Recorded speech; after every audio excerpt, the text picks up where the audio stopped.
In 1964, the Beatles released one of the best-known albums, A Night's Hard Day. Hi, I'm Trixie. Thank you for joining me once again in my pit of vinyl, because this is a new installment of Trixie Loves Vinyl. Today, we're gonna take a trip to an alternate universe. Well, kind of. Let me explain. You see, back in the 1970s, when bootleg records really started to be a thing, they were super cheap, right? Like, they were usually like a plain white cover that they would just like tape a song list to, or in other cases like this one. This one's just like a monochrome picture, and the cover's actually made out of a folded up piece of poster board. And look, the song titles are actually written on the back. But as the 70s turned into the 80s, their printing techniques got a lot more advanced. Suddenly, bootleg records looked a lot more colorful and attractive, and a lot more professional. But some particularly shifty bootleggers said, you know, it's all fine and dandy that we can make them all pretty and colorful now, but why don't we take it one step further? Why don't we make it look legit, you know, the proper logos, the proper designs, as if the artist actually put this out? These are what I like to call alternate universe records. They look legit to the naked eye, but they're actually really sneaky bootlegs. Let's take a look at some examples. A band that often got the alternate universe treatment was the Beach Boys. You see, from the late 60s onwards, the Beach Boys owned their own record label called Brother Records, and the bootleggers really took advantage of that. For example, this is the very first pirate copy of their unreleased album, Smile, right? Yeah, okay, you're gonna nitpick. Yeah, it came out a few years ago, but at the time it was unreleased. Go with it. Anyway, so this is the very first version of Smile, right? You know, it looks legit as it is. They used the right cover picture and stuff, but to really make this stick, take a look at this record label here. I got it upside down. Take a look at this. Ooh, they made it look real. Brother Records. And the same fake Brother Records put out more of their unreleased material as well, such as this version of their cult classic unreleased album, Adult Child. Once again, we can see when I take this out of the cover, Brother Records, they made it look super legit. They also did kind of a rarities compilation called California Feeling. I know, ooh, sexy cover. Not to be confused with another bootleg, California Feeling? Now, Jimi Hendrix also got this treatment, and I have a fun story about this one. So, this is a version of his album Crash Landing. Now, they put that out after he died, right? And people didn't like it. Like, it had new instruments added on by people he never even, like, worked with in his lifetime or something. But this version has the original versions of the songs that aren't tampered with. But I actually got this super cheap in a record store. It was in the new arrivals, because they thought it was real. They just thought it was the regular album because they made it look completely legit. Take a look at that label. They make it look like a Polydor Records promo, right? Sneaky.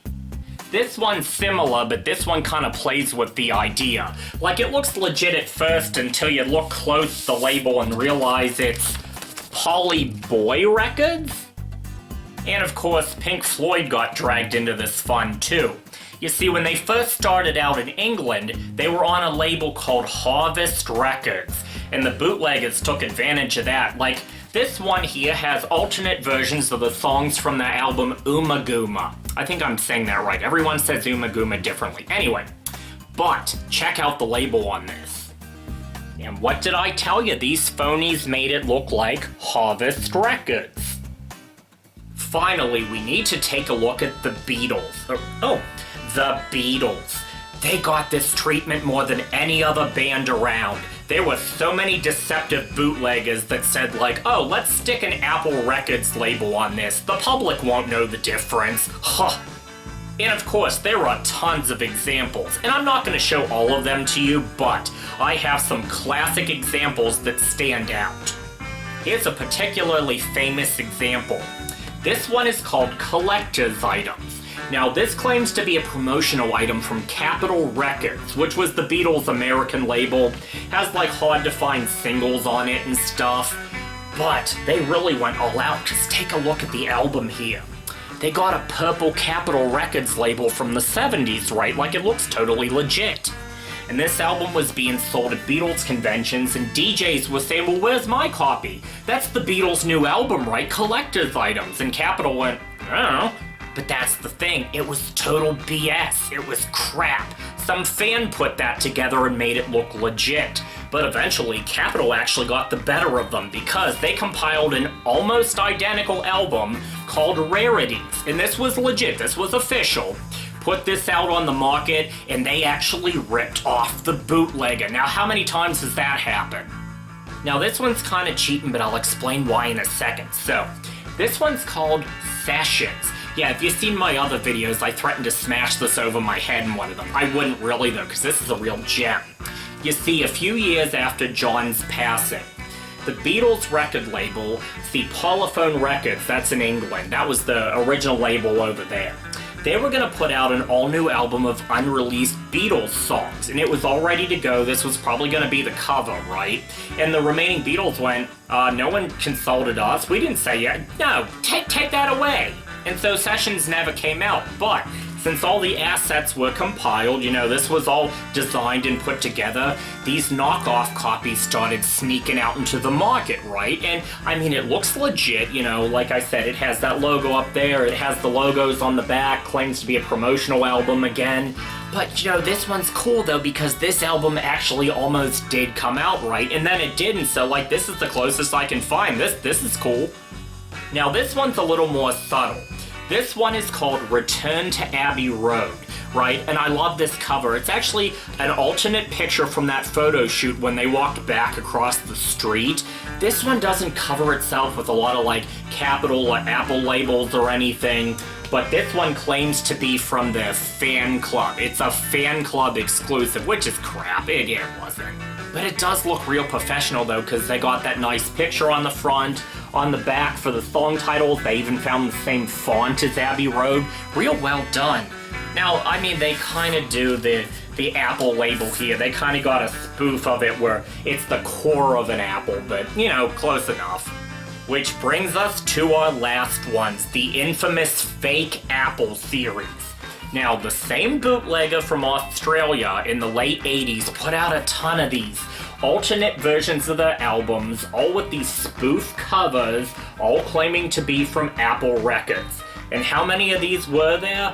Well, some might say he took the joke a little too far, because there's like 18 of these suckers.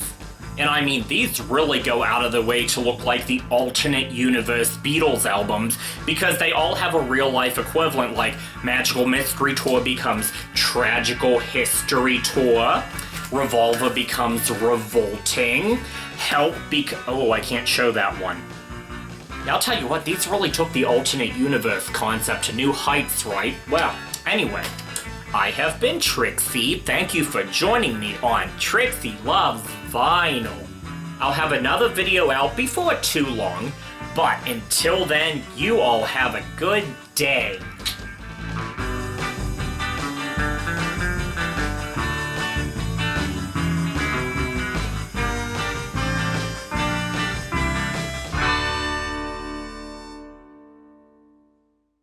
Lemon curry?